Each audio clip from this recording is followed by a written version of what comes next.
Hi vlog, I'm vlog.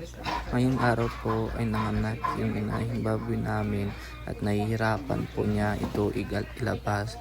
Kaya napag-isipan namin na tumawag ng tao at magpatulong.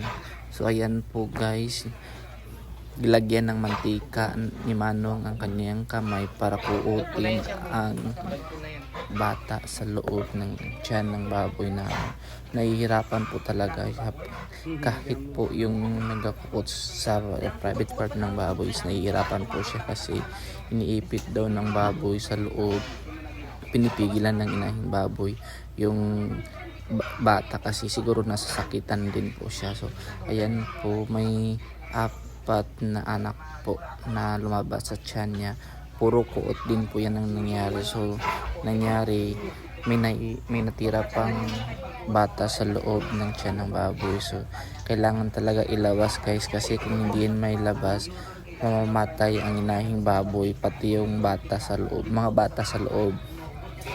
Ayan po siya guys, grabe ang iyak ng baboy namin, pati kami naawa kami sa baboy.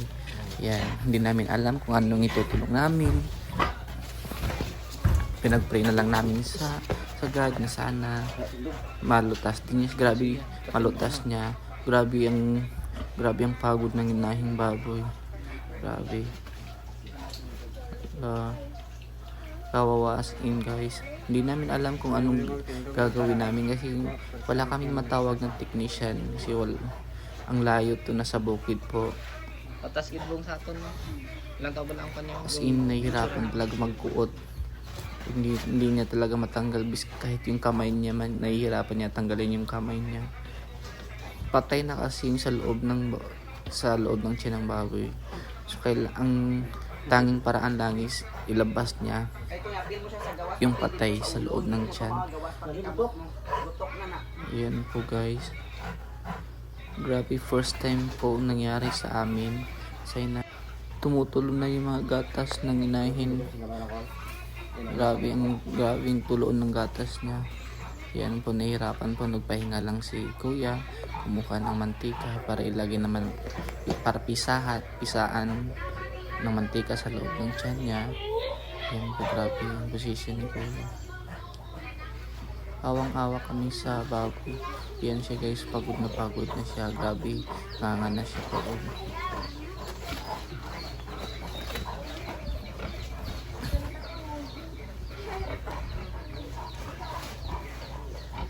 Yan, pinipilit namin ipasok lang kasi gusto niya kasi lumabas. Yan po yung mga kasamahan niya. Grabe, hindi namin alam kung anong gagawin namin. Nag-aplas naman ng mantika si kuya, papasok niya naman yung kamay niya, tatry niya naman kunin yung bata sa loob ng tiyan.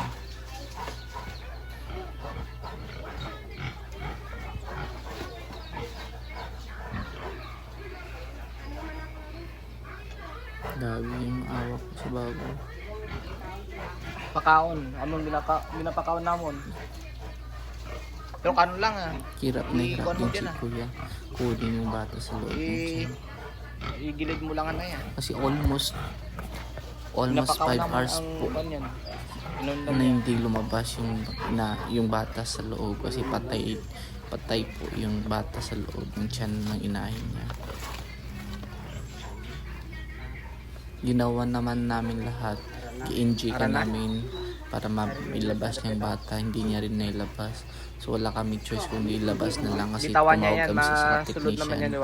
Kailangan daw yun kuotin yung bata sa loob kasi kung hindi mamamatay yung nanay pati yung bata, dalawa sila.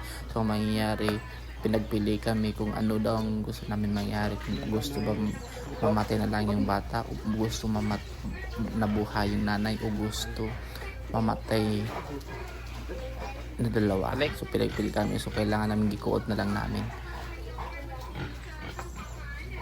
Ayan po, lagi ang pagod niya dito.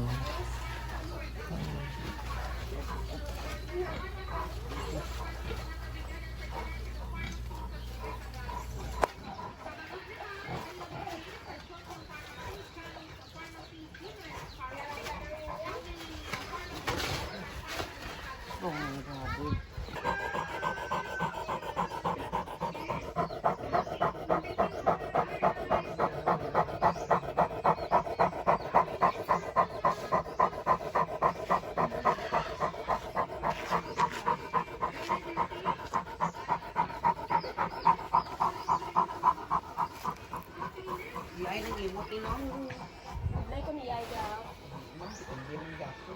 Iay ni tanan guys.